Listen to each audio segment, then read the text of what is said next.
Le secrétaire américain à la Défense, Pete Hegseth, a balayé les inquiétudes selon lesquelles le limogeage par le président Donald Trump du patron de l'armée américaine, le général C.Q. Brown, pourrait être considéré comme une incursion de la politique dans l'armée.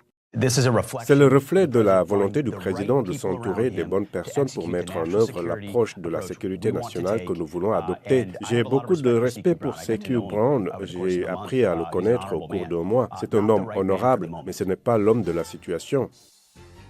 Lors de sa campagne électorale, Donald Trump s'est engagé à éliminer de l'armée ce qu'il appelle les idéologies woke et à licencier rapidement de nombreux hauts responsables. Un objectif partagé par Hegseth dans un podcast avant sa nomination au poste de secrétaire à la Défense.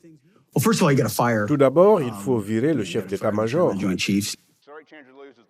En 2022, alors que Brown était chef d'état-major de l'armée de l'air, il a copublié un mémo demandant les objectifs de recrutement des officiers de l'armée de l'air soient basés sur la race et le sexe, dans le but d'obtenir une force qui, selon le mémo, serait plus représentative des États-Unis. Luis Caldera a été secrétaire d'État de l'armée de terre sous l'administration Obama.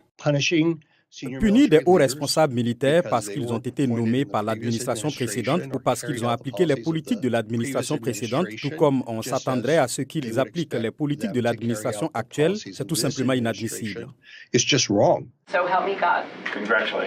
En plus du renvoi de Brown, Hegseth a démis le chef des opérations navales, l'amiral Lisa Franchetti, le vice-chef d'état-major de l'armée de l'air, le général Jim Slife et des juges de l'armée.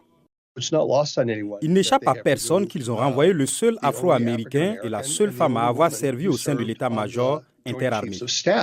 Pete Hegseth a fait de la létalité la priorité absolue de l'armée, affirmant que la force de l'armée ne réside pas dans sa diversité, mais dans son unité.